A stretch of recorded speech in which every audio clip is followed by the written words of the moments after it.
നായകന്മാർക്ക് വെടിവെച്ച് നിറങ്ങാനായിട്ട് out of ഫോക്കസിലെ കുറച്ച് ജീവിതങ്ങൾ നിന്റെ 125 ഉണ്ട്. നീ പോയി കോട്ടടിച്ചോ. ആരാണത് ഈ വണ്ടിയിലുണ്ടായിരുന്ന?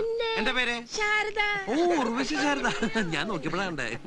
എടാ കുട്ട, ഇന്നെങ്കിലും 150 തയ്ച്ചതാടാ. ഓ ഒന്നുമില്ലേലും ഞങ്ങൾ ഇന്ന് കരഞ്ഞത് ഹിന്ദിയിലൊക്കെ അല്ലേടാ. ബച്ചാവോ ബച്ചാവോന്ന്. എന്തേനു ഇത്രയും കാലം അവനവന്റെ കുടുംബത്തിൽ കുത്തിയിരുന്ന് സ്വന്തം മക്കളുടെ മുമ്പിൽ വല്ലതും തരണേ എന്ന് നല്ല പച്ചമലയാളത്തിൽ കരഞ്ഞിട്ട് ഏതെങ്കിലും ഒരു മോൻ 10ന്റെ ചിലികാശ് തന്നിട്ടില്ലല്ലോ. ആ നിലയ്ക്ക് ഈ 125 ധാരാള. ബാക്കിയുള്ള 25 എന്റെ അവകാശ. കമ്മീഷൻ. അതെ, ഇതുകൊണ്ട് വല്ല ബൂസ്റ്റൊക്കെ വാങ്ങിച്ച് കഴിക്ക്. ചാള വറുത്തതുപോലെ വരുന്നത് എനിക്ക് കൊണ്ട് ക്യാമറയുടെ മുമ്പിൽ നിർത്തും നാണാവുക. 10 രൂപ കുറവുണ്ട് ചേച്ചി. ബാക്കി നാളെ തരണേ. നാളെ ഇവര് വിളിക്കണ്ടാ. അപ്പൊ ബാക്കിയുള്ളവർക്ക് 125 വെച്ച് നീ അങ്ങോട്ട് കൊടുത്താൽ മതി. ഇനിയും ഞാൻ ഇവിടെ നിന്ന് ഡയലോഗ് പറഞ്ഞ കരഞ്ഞു പോകും. ഉസ്മാനെ രക്ഷപ്പെട്ടോ.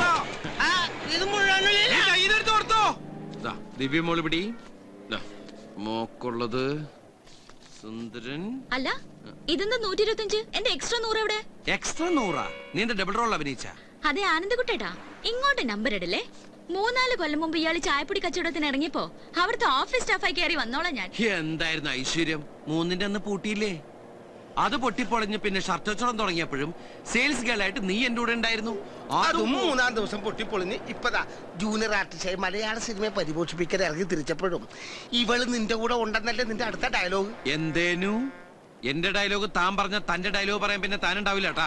കഴിഞ്ഞ മാസം കോയിനട്ടിന്റെ കടം വീട്ടാനും വേണ്ടി 3000 രൂപ എന്റെ അടുത്ത് എണ്ണി മേടിച്ചപ്പോ എന്താ പറഞ്ഞത്? വർക്കുള്ള സമയത്ത് ഡെയിലി 100 വെച്ച് തിരിച്ചു പിടിച്ചോളാനല്ലേ? അത് ഞാൻ കടം വാങ്ങി തന്ന കാശാ. അങ്ങനെ ഒരു കാശോ? എനിക്കൊന്നും ഓർമ്മ വരുന്നില്ല ഈശ്വര. നീ കിടന്ന് ഉരുളൊന്നും വേണ്ട. ഇക്കാര്യമേ എനിക്ക് നല്ല ഓർമ്മയുണ്ട്. എങ്ങനെ? എനിക്ക് ഓർമ്മയില്ലാത്ത കാര്യം തനിക്ക് ഓർമ്മയുണ്ടെന്നാ? എന്തേനു കുമ്പേനു ഞാൻ പറയാം. ആ ഉറങ്ങാത്ത സംവിധായകന്റെ സിനിമയിലെ പള്ളിപ്പെരുന്നാൾ അഭിനയിച്ചേച്ച് പോരുമ്പോഴാ നീ ഇവളോട് പണം വാങ്ങിയതും ഈ ഇടപാട് പറഞ്ഞതും. അത്രയ്ക്ക് ഓർമ്മയുണ്ടെങ്കിൽ താൻ കൊടുക്കണ കാശ്. വെറുതെ ആ പാവത്തിന്റെ മെക്കിട്ട് കയറാതെ എന്റെ കാശും എടുക്ക്. ഇന്നലത്തെ 100ഉം ഇന്നത്തെ 100ഉം. എനിക്ക് നാളെ രാജിക്ക് ഫീസ് കൊടുക്കാനുള്ളതാ. അയ്യോടി, ഈ കാര്യം നീ നേരത്തെ പറയണ്ടേ. അവൾ എന്റെ കൂടി അനിയത്തിയിലടി.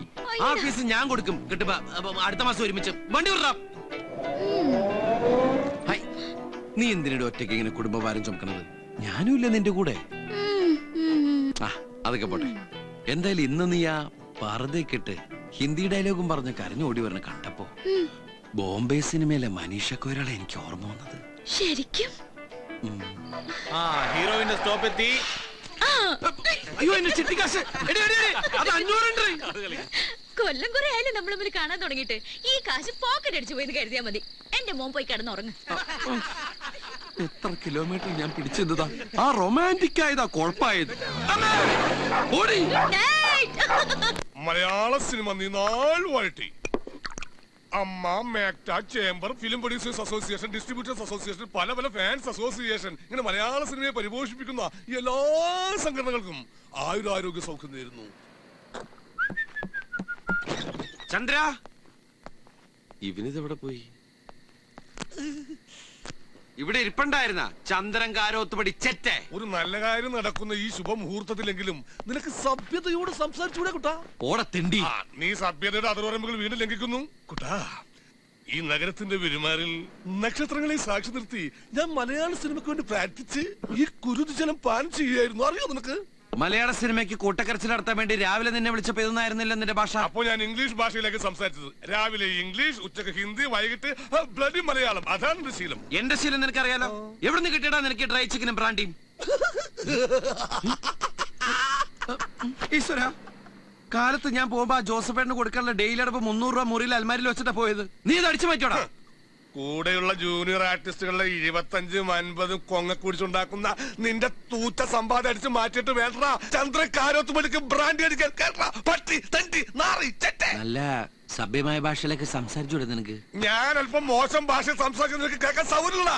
എന്നാ കേട്ടോ, മലയാള സിനിമ ഉള്ളോടത്തോളം കാലം വരെ ഈ കാരോത്തുമണി ചന്ദ്രൻ അന്തസ്സായിട്ട് ജീവിക്കും. ജൂനിയർ ആർട്ടിസ്റ്റ് ആണ്. അങ്ങനെ കൂവാൻ പോയിട്ടാണ് അങ്ങനെ. എങ്ങനെ? ഇതേ 4 നേരം നല്ല അന്തസ്സായിട്ട് കൂവേണ്ടൊക്കെ കാശാ. എവിടെ കൂവിട്ട്? സിനിമ തിയേറ്ററില്. ഇന്ന് എത്ര പടങ്ങൾ റിലീസായി? 3. ആ 3. ഒരു ക്ലാസ്, ഒരു ആക്ഷൻ, ഒരു കോമഡി. അതിലെ ആക്ഷൻ പടത്തിന്റെ ആൾക്കാര് എന്നെ രാവിലെ വിളിച്ചു പറഞ്ഞ് ഒരു 10-15 ആൾക്കാരെയും കൂട്ടി കോമഡി പടം കളിക്കുന്ന തിയേറ്ററിൽ പോയിരുന്നു കൂവാൻ. അന്തസ്സായിട്ട് പോയിട്ട് 4 ഷോക്കും നല്ല നല്ല സീൻ വരുമ്പോ കൂവി കൊടുക്കും. ഞങ്ങളുടെ കൂവലിയായിട്ട് കാണികൾക്ക് ഭ്രാന്ത് പിടിച്ച് അതോടെ ഫസ്റ്റ് ഡേ പടം ഇതാ ബാക്കി കാശി ഓരോരുത്തർക്ക് 250 രൂപയും ഒരു ഫുൾ ചിക്കൻ ബിരിയാണിയും. എടാ നാറി, ആ സിനിമയിൽ ജൂനിയർ ആർട്ടിസ്റ്റ് നീ പോയി ഞാൻ നീട്ടില്ലടാ. അതിനെന്താ, നാളെ ഞാൻ അതിന് പ്രായച്ചിത്തം ചെയ്താ പോരെ. കോമഡി പടത്തിന്റെ ആൾക്കാരായിട്ട് ഡിസ്കഷൻ ചെയ്തിട്ടുണ്ട്. തലക്ക് 300 തരാന്ന് പറഞ്ഞിട്ടുണ്ട്. നാളെ ന്യൂൺ ഷോ മുതൽ ആക്ഷൻ പടം കളിക്കുന്ന തിയേറ്ററിൽ പോയി വൃത്തിയായിട്ട് പ്രായച്ചിത്തത്തിന് പ്രായച്ചിത്തം, കാശിന് Kashi. How are you my brain? Best തല, മാംഗ്ലൂർ മെയിലിന് വെക്കാൻ പറ്റിയ തല ആണല്ലോ. അങ്ങനെയാണ് കുട്ട. ഇനി നമുക്ക് കുറച്ചു കാലം ഈ വഴിക്കാട് പിടിച്ചു നോക്കിയാലോ? കണ്ട പ്രൊഡക്ഷൻ മാനേജർമാരെ തെറിയേക്കണ്ട, വെയിലും കൊള്ളണ്ട, AC തിയേറ്ററിൽ ഇരുന്ന് നല്ല നല്ല സീൻ വരുമ്പോ അങ്ങോട്ട് കൂവി കൊടുത്താൽ മതി. പിന്നെ തൊണ്ടക്കൽപ്പ കിച്ച് കിച്ചൊക്കെ ഉണ്ടാവും. അത് പിന്നെ ഏത് പണിയായാലും അതിന്റേതായി ബുദ്ധിമുട്ടൊക്കെ ഉണ്ടാവില്ലേ? ഫീൽഡ് ഏതാണെന്ന് ചോദിച്ചാ സിനിമ ഫീൽഡാന്ന് പറയും ചെയ്യാം. എന്താ നിന്റെ അഭിപ്രായം? എന്തായാലും ഇത്രത്തോളം നീ പ്ലാൻ ചെയ്ത് നിലയ്ക്ക് ഇനി ഞാൻ നിന്നോട് ഡയലോഗ് പറഞ്ഞ കരഞ്ഞു പോകും. അതുകൊണ്ട് ഇനി ഒരു മുറിയിൽ ഒരുമിച്ചുള്ള പൊറുതി നമുക്ക് ഇന്നത്തോടെ അങ്ങോട്ട് അവസാനിപ്പിക്കാം. നീ ഇവിടുന്ന് പോയാൽ ഞാൻ പട്ടിണി ചത്തു. ഞാനല്ല പോകുന്ന, നീ പോവും. ഞാൻ പോയാലും ഞാൻ പട്ടിണി ചത്തു പോവും. നിന്റെ ഷർട്ട് കീറും, നിന്റെ ഷർട്ട് കീറും. അങ്ങനെ ചന്ദ്രേട്ടന്റെ കുട്ടൻ നല്ല കുട്ടനാകും. ഒന്നുമില്ലെങ്കിൽ ജൂനിയർ ആർട്ടിസ്റ്റ് കളരിയിൽ കുട്ടന്റെ ഗുരുവല്ലേ ചന്ദ്രേട്ടൻ. കുട്ടന്റെ മനസ്സും നൊന്തെങ്കിൽ ഈ ചന്ദ്രഗുരു ഇനി മലയാള സിനിമയെ നുള്ളി നോക്കില്ല. ജെസി ഡാനിയലാണ് സത്യം. നമുക്ക് നമ്മുടെ പഴയ ജൂനിയർ ആർട്ടിസ്റ്റ് പണി തുടരാം. നാളെ എവിടെ ലൊക്കേഷൻ? എന്താ സീൻ? സർക്കാർ ആശുപത്രി, മദ്യ ദുരന്തം. മാസ്റ്റർ ഡെലിവറി എല്ലാം പോയേ, എല്ലാം പോയേ, എല്ലാം പോയേ.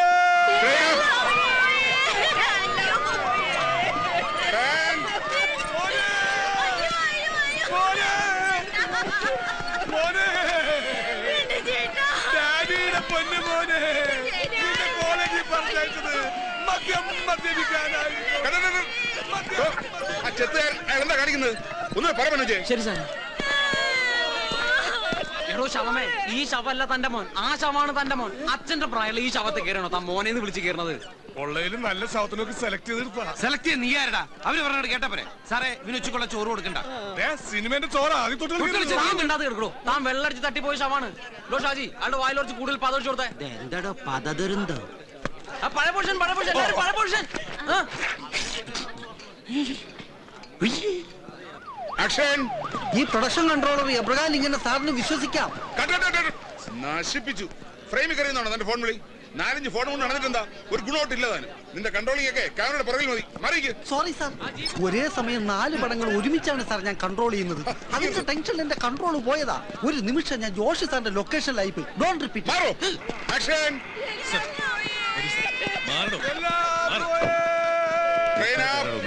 വരൂ. ലീഡർ മാറി വേറെ പാർട്ടി ഉണ്ടാക്കാൻ മോനെ. ഹലോ, അതെ ആനന്ദക്കുട്ടനാ. നാളെ സെക്രട്ടറിന്റെ പഠിക്കല് 50 പേരെ നിരാഹാരം കിടക്കാൻ വേണമെന്നോ? അതെ സാറേ, ഞാനിപ്പോ മരിച്ചു കിടക്ക. ഞെട്ടല്ലേ ഷോട്ടില്ല. ഞാൻ ഈ മരണത്തിൽ നിന്ന് ജനിച്ചതിന് ശേഷം വിളിക്കാം. രാജകുന്നുങ്ങളും. അപ്പൊ തല്ലിപ്പൊളി ഫുഡായിരിക്കോ?